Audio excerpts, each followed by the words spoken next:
Welcome to The Credit Order, the channel where money makes sense. Here, we break down money, credit, and financial strategies so you can make smarter decisions with confidence.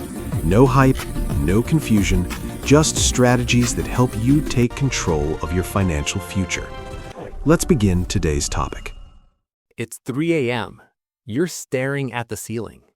Your car might break down. Your laptop could die. Your job doesn't feel as safe as it used to. And your brain keeps asking the same question. If something goes wrong, how screwed am I?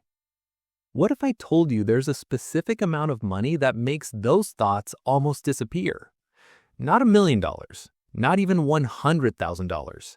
It's $10,000. And almost no one explains why. Most people think financial milestones are just made-up numbers, like rich people invented them to flex on the rest of us. But some numbers create real psychological shifts. And your first $10,000 is the first time money stops being about survival and starts becoming about control. Let me explain. When you have less than a few $1,000s saved, everything feels like an emergency. A $600 car repair isn't just annoying, it's a crisis. A surprise medical bill ruins your month. A bad boss feels inescapable. You're not bad with money, you're just living without a buffer. And when you don't have a buffer, your brain stays in panic mode. Psychologists call this scarcity thinking, when short-term problems hijack long-term decisions. You take bad jobs, you keep bad subscriptions, you stay stuck. Not because you're lazy, but because you're underwater. Here's what $10,000 actually does. It doesn't make you rich. It doesn't change your lifestyle. It doesn't buy you luxury. It buys you time. Time to think. Time to breathe. Time to say no. Suddenly, a problem isn't fatal, it's just expensive. Your car breaks down? Annoying, but handled. Your job gets toxic? You can survive a few months while you figure things out. And that's the secret. $10,000 isn't money, it's optionality. Something strange happens when you cross this number. You walk differently, you negotiate differently, you stress less, even when your income hasn't changed. Why? Because confidence comes from knowing you can absorb a hit. It's the same reason companies with cash reserves survive recessions, and individuals without savings spiral during small setbacks. Your first $10,000 is the moment you stop asking, what if everything goes wrong?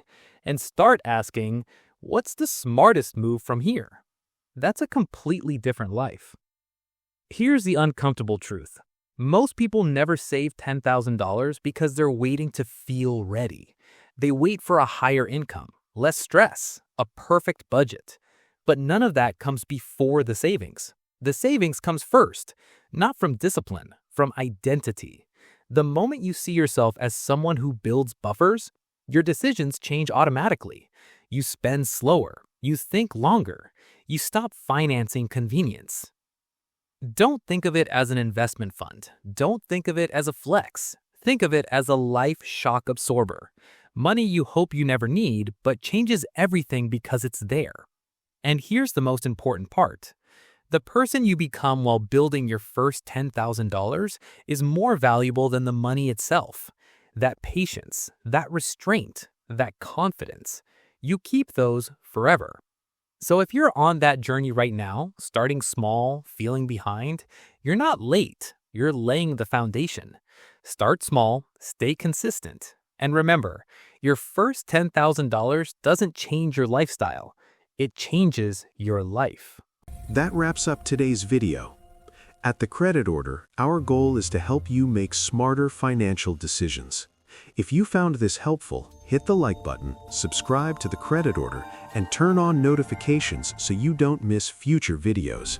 Thanks for watching, and I'll see you in the next one.